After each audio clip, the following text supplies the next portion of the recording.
무심코 달력을 넘기다가 결혼기념일이 일주일 앞으로 다가왔음을 깨달았다. 18번째 결혼기념일, 매년 특별한 선물보다는 함께 식사하는 것으로 기념일을 보내왔지만 올해는 뭔가 다른 걸 해보고 싶었다. 우연히 퇴근길에 들른 백화점 사진관 앞에서 걸음을 멈췄다. 마지막으로 가족 사진을 찍은 게 언제였더라?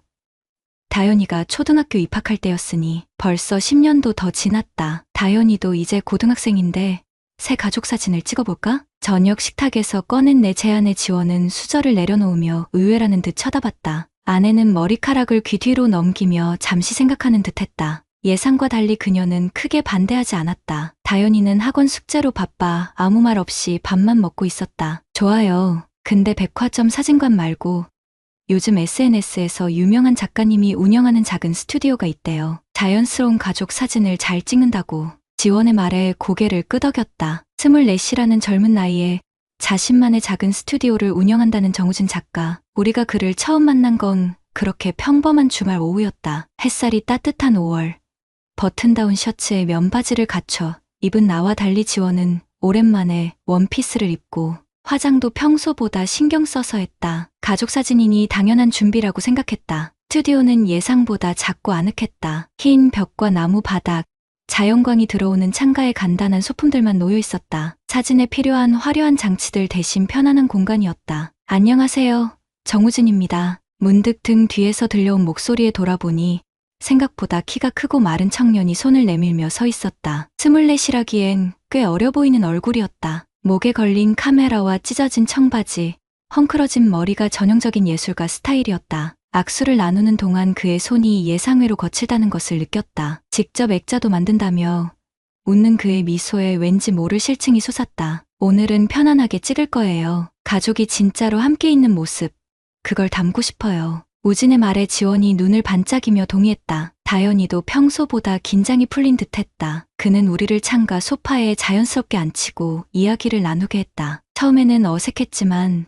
어느새 세 사람은 오랜만에 웃음꽃을 피웠다. 카메라 셔터 소리가 간간히 들려왔지만 우리는 포즈를 취하지 않았다. 진짜 웃음이 나올 때 그때가 가장 아름다운 순간이에요. 우진이 카메라를 들고 다가오며 말했다. 그는 직접 설정을 바꾸고 렌즈를 교체하며 열정적으로 촬영했다. 가끔 지원에게 머리카락을 정리해주거나 자세를 살짝 교정해주는 모습이 눈에 들어왔다. 그럴 때마다 지원의 눈빛이 미묘하게 달라지는 것을 느꼈지만 단순한 촬영이 일부라고 여겼다. 한 장의 사진은 1000마디 말보다 많은 걸 담아요. 특히 당신처럼 깊은 내면이 있는 분은. 우진이 지원을 향해 말했을 때 아내의 표정이 순간 밝아졌다. 나도 모르게 눈썹이 찌푸려졌다. 직업상 회계사로서 늘 숫자와 씨름하며 감정 표현에 서툴렀지만 지원을 향한 그의 관심이 단순한 전문가적 시선은 아니라는 걸 직감했다. 촬영이 끝나고 우진은 일주일 후에 샘플 사진을 보내주겠다고 했다. 지원이 내 생각보다 적극적으로 연락처를 교환하는 모습이 의아했지만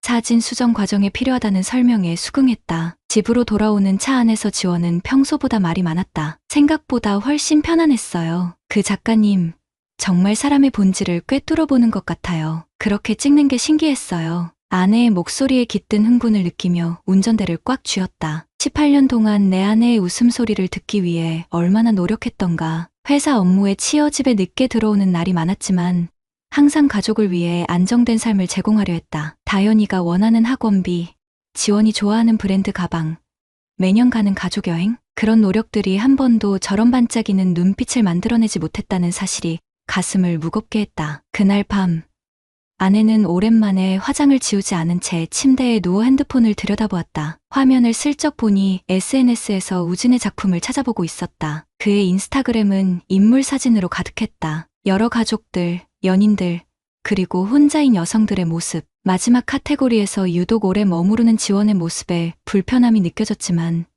피곤함에 눈을 감았다. 일주일 후 우진에게서 샘플 사진이 도착했다. 회사에 있는 나에게 지원이 사진을 전송했다. 전문가의 시선으로 포착된 우리 가족의 모습은 놀라울 정도로 자연스러웠다. 다현이의 웃음, 지원의 옆모습, 내가 두 사람을 바라보는 눈빛까지. 하지만 메일에는 가족 사진만이 아니라 지원의 단독 컷도 여러 장 포함되어 있었다. 특히 창가에서 햇살을 받으며 멍하니 창밖을 바라보는 아내의 뒷모습이 눈에 들어왔다. 언제 이런 사진을 찍었지?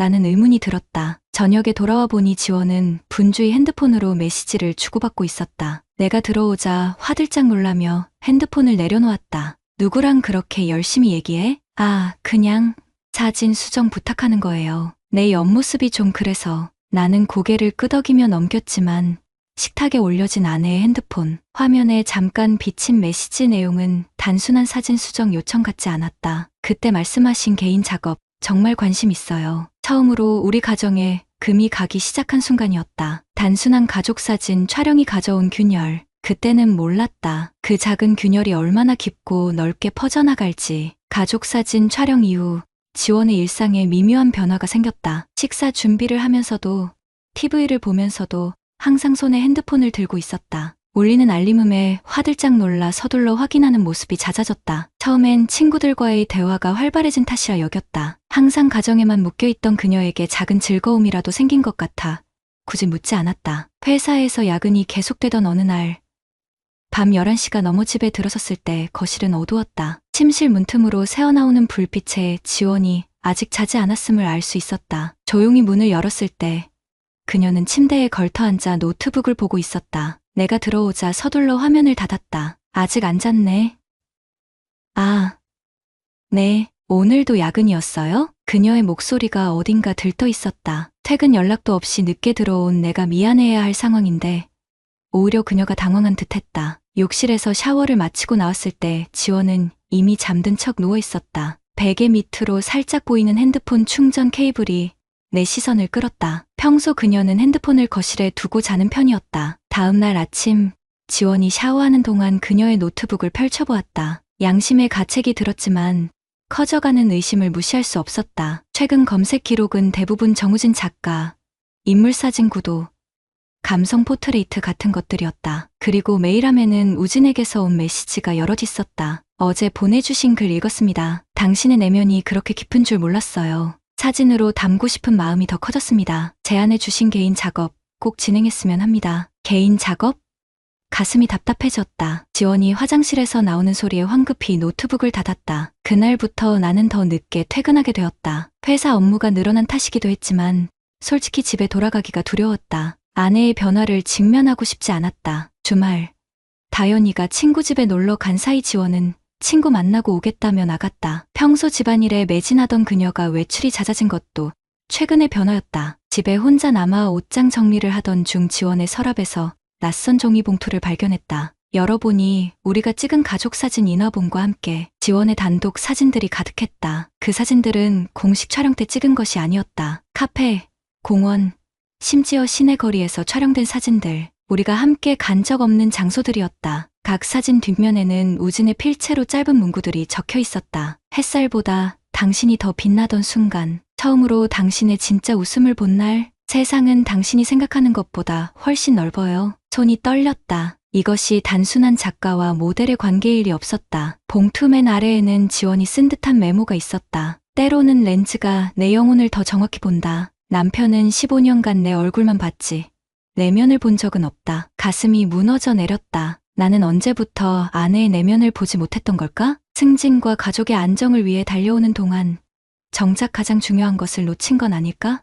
하지만 그런 실수가 아내가 다른 남자에게 마음을 열어도 되는 이유가 될 수는 없었다. 그날 밤 지원은 평소보다 늦게 돌아왔다. 옷에서는 낯선 향수 냄새가 났고 평소보다 화장이 진했다. 아무 말 없이 샤워하러 들어가는 그녀를 바라보며 무슨 말을 해야 할지 몰랐다. 직접 대면하는 순간 우리 가정이 돌이킬 수 없는 지점을 지나갈 것 같았다. 다음 날 용기를 내 지원의 핸드폰을 확인하던 중 우진과의 메시지를 보게 되었다. 두 사람의 대화는 이미 사진을 넘어 깊은 감정 교류로 발전해 있었다. 우진 어제 촬영한 사진들, 당신의 영혼이 정말 아름답게 담겼어요. 흑백으로 현상해 볼게요. 지원 당신 앞에서는 가면을 벗은 것 같아요. 15년 만에 처음으로 누군가 진짜 나를 봐준다는 느낌이에요. 우진 다음 주에 해외 전시 준비로 제주도 가요. 함께 가면 멋진 작품이 나올 것 같은데 더 이상 읽을 수 없었다. 핸드폰을 제자리에 두고 침대에 주저앉았다. 다현이의 방에서는 공부하는 소리가 들렸다. 고등학교 시험을 앞두고 밤늦게까지 책상에 앉아있는 딸아이. 이 가정이 무너지면 다현이는 어떻게 될까?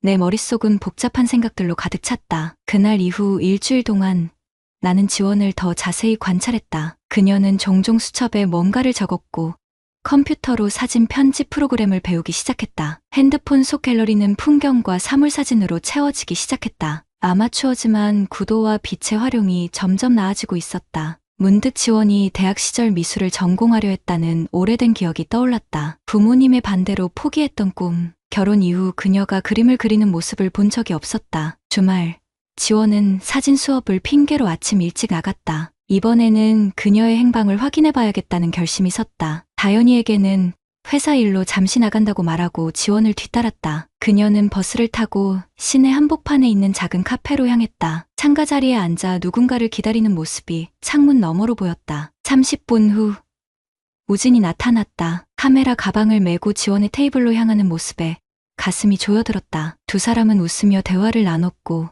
우진은 종종 지원의 손을 잡았다. 자연스러운 그 모습이 15년 된 부부인 우리보다 더 친밀해 보였다. 카페를 나온 두 사람은 근처 공원으로 향했다. 우진은 간간히 지원의 사진을 찍으며 무언가 설명했고 지원은 진지한 표정으로 들었다. 그들 사이에 흐르는 분위기는 단순한 수업이 아니었다. 남몰래 흘리는 미소, 우연을 가장한 접촉, 그리고 가끔 교차하는 깊은 시선들. 공원 벤치에 앉은 두 사람을 멀리서 지켜보던 중 우진이 지원의 얼굴을 쓸어내리며 키스하는 모습을 보았다. 세상이 무너지는 듯했다. 15년간 쌓아온 신뢰와 가정이 한순간에 산산조각 나는 느낌이었다. 차가운 땀이 등을 타고 흘렀다. 그 순간 다현이에게서 전화가 왔다. 떨리는 손으로 전화를 받자 딸의 다급한 목소리가 들렸다. 아빠, 엄마 좀 바꿔주세요. 급한 일이에요. 현실로 돌아온 느낌이었다. 흔들리는 목소리로 엄마랑 같이 있지 않다고 대답하는 내 말에 다현이의 목소리가 의아하게 바뀌었다. 엄마가 아빠랑 같이 있다고 문자 보냈는데 아빠, 무슨 일 있어요? 그날 저녁 지원이 돌아왔을 때 나는 이미 결심을 굳혔다. 더 이상 모른 척할 수 없었다. 아내의 배신도 내 안의 분노도 무엇보다 다현이를 위해서라도 이 상황을 끝내야 했다. 이제 진실과 마주할 시간이었다. 다현이에게 거짓말을 한 죄책감이 하루 종일 나를 괴롭혔다. 집에 돌아온 지원은 평소와 다름없이 저녁 식사 준비를 하고 있었다. 마치 아무 일도 없었다는 듯이 그녀의 목덜미에 드러난 작은 붉은 자국이 내 눈에 들어왔다. 15년간 함께 살며 봐왔던 그녀의 모든 부분을 알고 있다고 자부했는데 이제는 낯선 사람처럼 느껴졌다. 식탁에 앉은 세 사람, 우리 가족은 겉으로는 평범했지만 보이지 않는 균열이 깊어지고 있었다. 지원은 오늘 있었던 일에 대해 일체 언급하지 않았다. 다현이가 엄마, 오늘 아빠랑 무슨 일 있었어? 라고 묻자 자연스럽게 아빠랑? 아니, 오늘 사진 수업 갔다 왔는데 라고 대답했다. 거짓말이 너무 자연스러워 오히려 소름이 돋았다. 평생 정직하게 살아온 그녀가 언제부터 이런 연기에 능숙해졌을까? 침실에서 혼자 노트북을 켜고 우진의 SNS 계정을 찾아보았다. 그의 인스타그램은 예술 사진들로 가득했지만 최근 올라온 사진 중 익숙한 장소와 소품들이 눈에 띄었다. 우리 집 베란다에서 보이는 전망, 지원이 좋아하는 찻잔, 그리고 흐릿하게 배경으로 등장하는 다현이의 교복까지 그가 우리 집에 왔었다는 사실에 등골이 오싹했다. 언제? 어떻게? 며칠간 회사 일은 손에 잡히지 않았다. 매 순간 머릿속에서는 지원과 우진의 모습이 떠올랐다. 45세의 나이에 처음으로 업무 실수를 저질렀고 상사의 꾸중을 들었다. 동료들이 걱정스러운 눈빛으로 바라보는 것이 느껴졌지만 누구에게도 실상을 말할 수 없었다. 내 자존심이 허락하지 않았다. 결정적인 증거를 찾기 위해 지원의 컴퓨터를 자세히 조사하기로 했다. 그녀가 다현이를 학원에 데려다 주러 나간 사이 노트북을 열었다. 비밀번호가 걸려 있었지만 우리가 처음 만난 날짜를 입력하자 쉽게 열렸다. 적어도 그 기억은 아직 중요하게 여기고 있다는 사실이 쓸쓸한 위안을 주었다. 메일함에는 우진과의 대화가 수십 개 있었다. 초기에는 정말 사진에 관한 내용이었다. 구도 조언, 빛 활용법, 카메라 설정값 같은 전문적인 내용들. 하지만 시간이 지날수록 대화는 사적인 영역으로 넘어갔다. 당신의 눈에 담긴 외로움이 내 카메라에 고스란히 담겨요. 그 눈빛은 내가 본 어떤 모델보다 깊은 이야기를 품고 있어요. 우리 부부는 오래전부터 대화가 없었어요. 같은 공간에 있어도 혼자인 것 같은 느낌.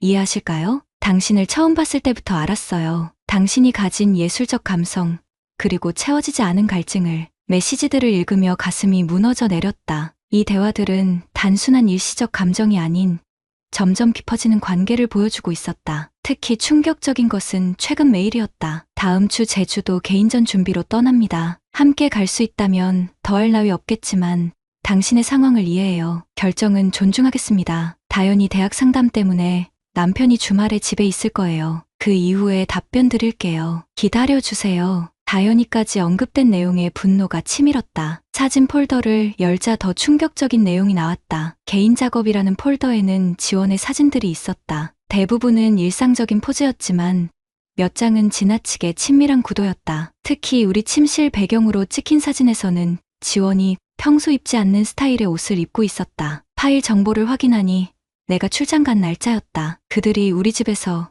우리 침대에서 갑자기 머리가 지끈거리며 심장이 빠르게 뛰었다. 화장실로 달려가 찬물을 얼굴에 끼얹었다. 거울 속 내 얼굴은 핏기 없이 창백했다. 평생 감정 표현이 서툴렀던 나였지만 그 순간 복잡한 감정들이 폭포수처럼 쏟아졌다. 분노, 배신감, 수치심, 그리고 어딘가 죄책감까지. 증거를 더 찾기 위해 지원의 서랍을 뒤졌다. 평소 그녀의 일기장이 있던 곳이었다. 그곳에서 발견한 작은 메모장에는 우진과의 만남 일정과 장소가 기록되어 있었다. 그리고 제주도 여행 계획도 다음 주 목요일부터 일요일까지 내가 회사 워크숍 간다고 했던 날짜와 정확히 일치했다. 핸드폰을 확인하니 신용카드 문자가 와 있었다. 지원이 내 카드로 인터넷 항공권을 구매한 내역이었다. 제주행, 편도, 돌아오는 표는 없었다. 머릿속이 하얘졌다. 그녀가 돌아올 생각이 없다는 뜻인가? 아니면 우진과 함께 돌아올 계획인가? 마침 현관문이 열리는 소리가 들렸다. 지원과 다연이가 돌아온 것이었다. 급하게 증거들을 원래 자리에 두고 침실을 나섰다. 다연이는 곧장 자기 방으로 들어갔고 지원은 부엌으로 향했다. 평소와 다름없는 일상처럼 행동하는 그녀를 보며 가슴이 아팠다. 오늘 일찍 왔네요. 아내의 말에 대답 대신 그녀의 손목을 잡았다. 놀란 표정으로 나를 바라보는 지원의 눈에는 순간 당혹감이 비쳤다. 제주도에 왜 가려고 해? 그 한마디에 지원의 얼굴이 굳었다. 순간 정막이 흘렀고 그녀의 눈에서 불안과 공포가 스쳐 지나갔다. 하지만 곧 침착하게 대답했다. 제주도? 무슨 소리예요? 거짓말이 계속되는 상황에 더 이상 참을 수 없었다. 모든 것을 알고 있다고 말하려는 순간 다연이가 방에서 나왔다. 우리의 긴장된 분위기를 눈치챘는지 걱정스러운 표정이었다. 부모님, 무슨 일 있어요? 다연이를 위해 침착함을 유지하려 애썼다. 지원은 곧바로 표정을 바꾸며 아니, 아빠가 제주도 가족여행 얘기하셔서 라고 자연스럽게 대답했다. 또다시 거짓말이었다. 다연이의 눈빛이 잠시 반짝였다. 오랜만에 가족여행에 기대하는 모습이었다. 정말요? 언제요? 시험 끝나고? 그 순간 지원과 나의 시선이 마주쳤다. 그녀의 눈에서 읽을 수 있는 감정은 복잡했다. 죄책감, 두려움, 그리고 어딘가 결단의 빛까지. 다연이를 다시 방으로 보낸 후 우리는 말없이 서로를 응시했다. 이제 모든 걸 알게 됐어. 내 말에 지원은 한숨을 내쉬었다. 더 이상 거짓말이 통하지 않음을 깨달은 듯했다. 그녀는 잠시 침묵하다가 조용히 입을 열었다. 당신은 내가 누구인지 정말 알고 있을까? 15년 동안 단 한 번이라도. 그녀의 말이 칼처럼 날카롭게 가슴을 찔렀다. 나는 아내가 누구인지 정말 몰랐던 걸까?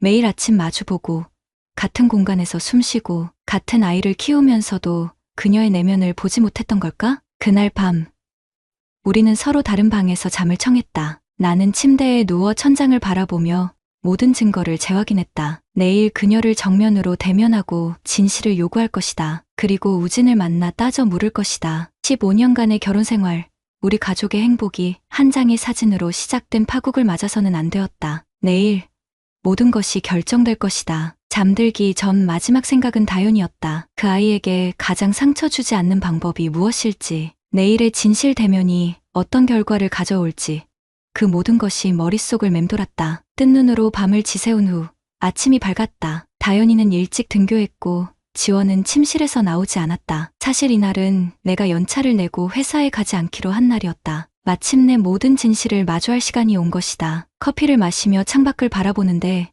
지원이 준비를 마치고 나왔다. 평소보다 화장이 진했고 오랫동안 입지 않았던 원피스를 입고 있었다. 어디를 가려는 건지 묻자 친구를 만난다는 짧은 대답이 돌아왔다. 더 이상 그녀의 거짓말을 듣고 싶지 않았다. 지원아, 우진을 만나러 가는 거지? 내 말에 그녀의 손에 들린 가방이 떨어졌다. 놀란 눈으로 나를 바라보는 그녀의 표정에서 모든 것이 확인되었다. 입술이 파르르 떨렸지만 더 이상 부정하지는 않았다. 다 알고 있어. 너희 메시지, 사진들, 제주도 계획까지. 테이블 위에 증거들을 하나씩 꺼내놓았다. 메시지 캡처본, 사진들, 항공권 예약 문자까지. 지원은 자리에 주저앉아 한동안 말이 없었다. 그리고 마침내 고개를 들었을 때 그녀의 눈에는 예상과 달리 두려움보다는 결연함이 더 많이 담겨 있었다. 이런 식으로 알게 될 줄은 몰랐어요. 하지만 언젠가는 말하려고 했어요. 그 말에 분노가 치밀었다. 언젠가?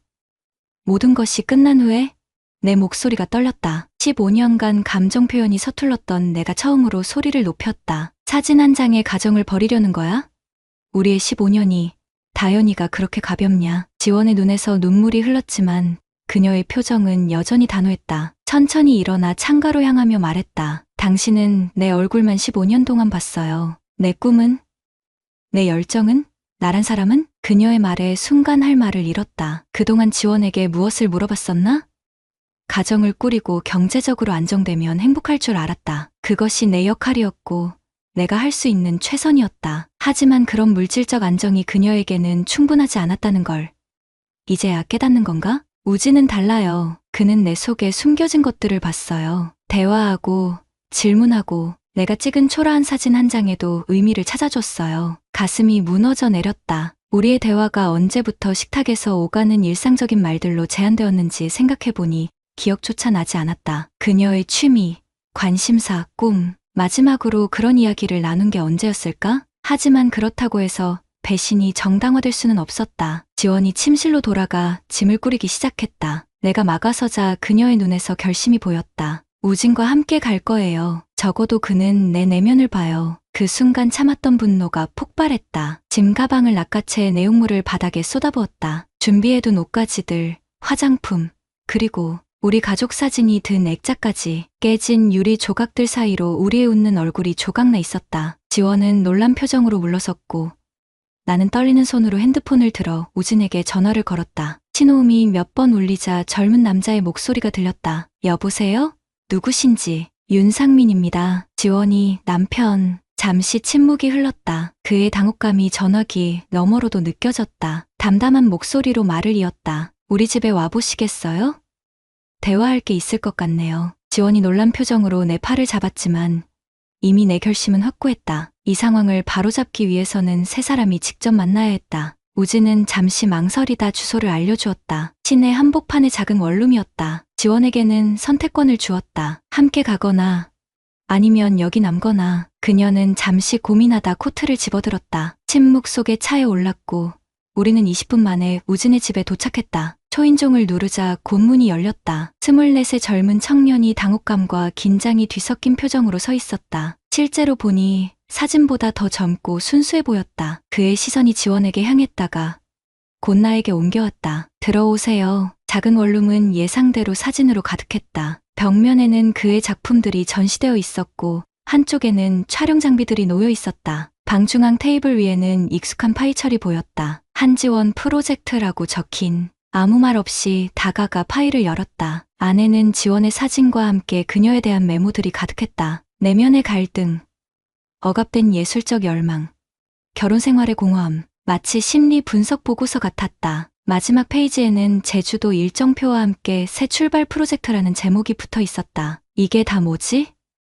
내 안에는 너의 작품 소재였어? 우진은 머뭇거리다 천천히 고개를 끄덕였다. 그리고 의외의 말을 꺼냈다. 처음에는 그랬습니다. 억압된 예술가의 해방이라는 주제로 작업하고 있었어요. 하지만 그의 시선이 지원에게 향했다. 두 사람의 눈빛이 마주쳤을 때 그들 사이에 흐르는 감정이 진짜임을 직감할 수 있었다. 정말 그녀를 사랑하게 되었습니다. 그 말에 주먹이 저절로 움켜쥐어졌다. 지원은 혼란스러운 표정으로 파일을 바라보고 있었다. 자신이 단순한 프로젝트로 시작되었다는 사실에 충격을 받은 듯했다. 그럼 내게 한 말들은, 내 사진은 모두 작품을 위한 연기였어? 지원의 떨리는 목소리에 우진이 급하게 고개를 저었다. 아니에요.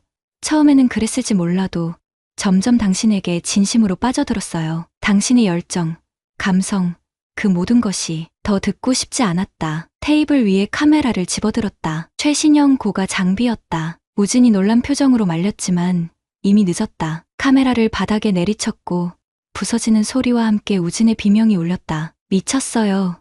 그거 대출 받아서 산 거라고요. 그제야 깨달았다. 그의 화려한 말과 달리 이 청년은 결국 불안정한 프리랜서 사진작가에 불과했다. 그가 지원에게 줄 수 있는 건 달콤한 말과 일시적인 열정뿐이었다. 안정된 미래? 책임감? 그런 것은 없었다. 당신이 지원에게 줄 수 있는 게 뭐지?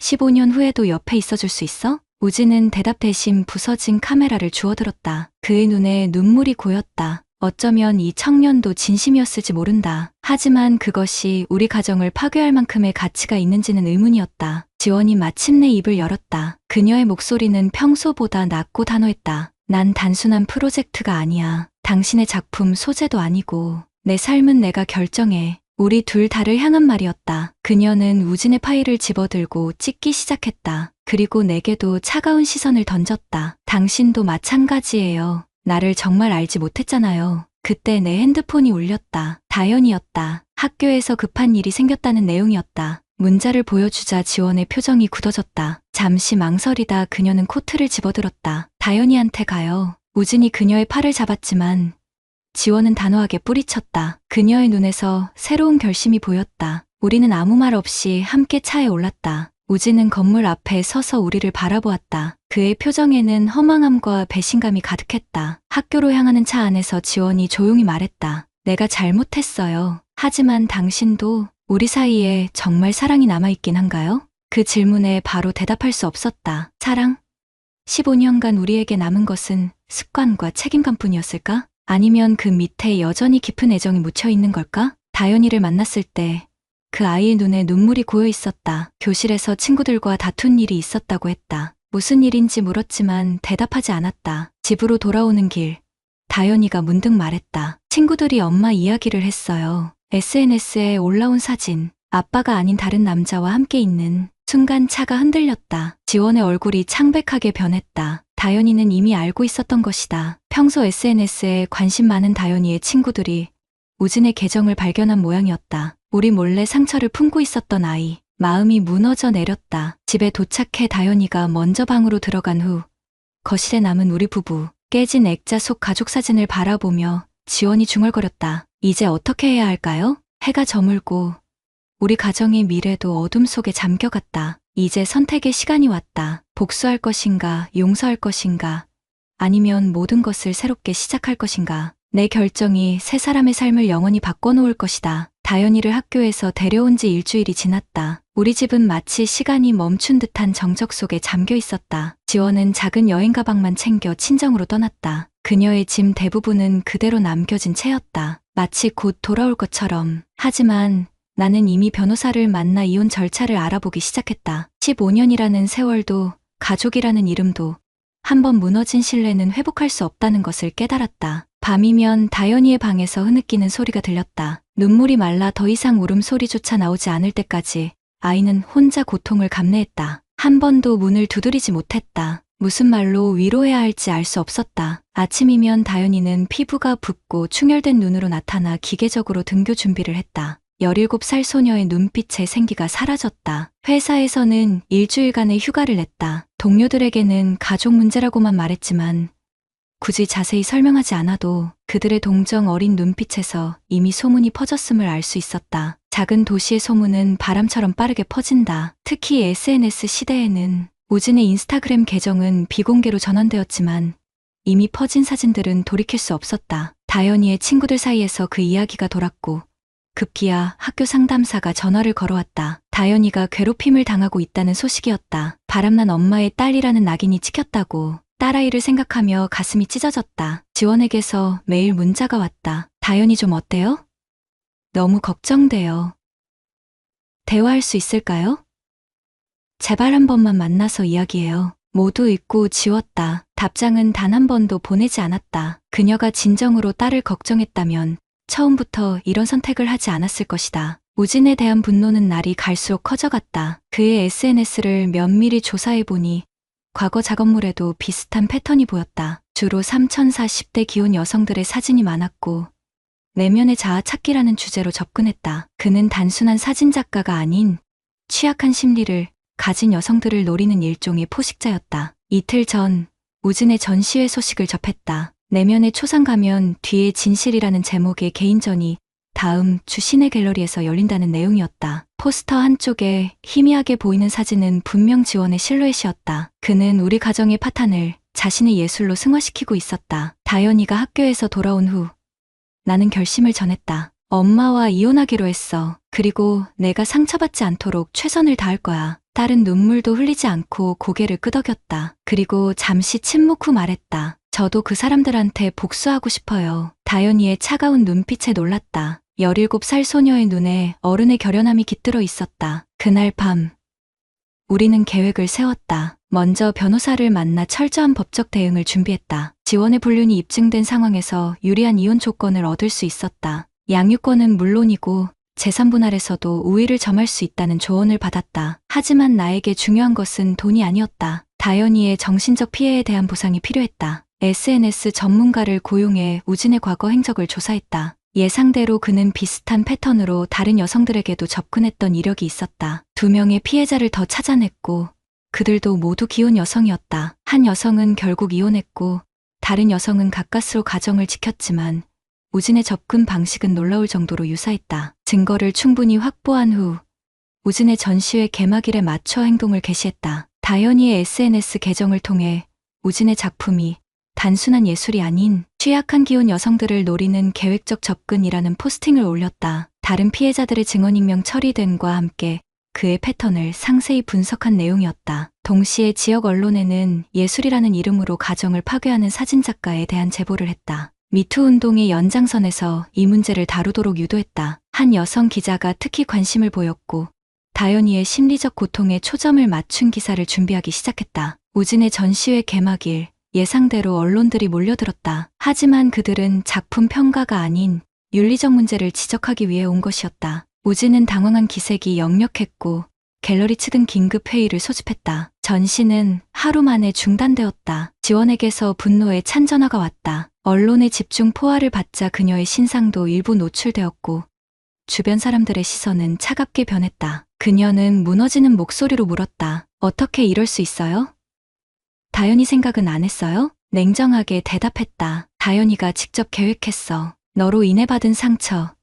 내가 생각한 것보다 훨씬 깊었던 거야. 전화기 너머로 흐느끼는 소리가 들렸다. 하지만 더 이상 마음이 움직이지 않았다. 일주일 전 변호사를 통해 이혼 소장을 발송했다. 그녀가 서명하든 안 하든 법적 절차는 진행될 것이다. 우진의 작가 경력은 치명타를 입었다. 갤러리 계약이 취소되었고 예정되어 있던 해외 전시 기회도 날아갔다. SNS에서는 그를 비난하는 목소리가 높아졌고 몇몇 여성단체는 공식 성명을 통해 그의 행동을 규탄했다. 그가 가장 중요시하던 예술가로서의 정체성이 무너지는 순간이었다. 한 달 후 우진이 직접 찾아왔다. 수척해진 모습이었다. 작품 활동이 중단되고 경제적으로도 어려움을 겪고 있다고 했다. 그는 모든 것을 내려놓고 진심으로 사과하고 싶다며 무릎을 꿇었다. 다현이를 볼 수 있게 해달라고 빌었다. 다시는 카메라를 들지 않겠다. 제발 용서해달라. 그의 눈물 어린 호소를 차갑게 바라보며 대답했다. 사과는 받아들이겠지만 용서는 없다. 다현이에게 접근하면 즉시 법적 조치를 취하겠어. 그날 밤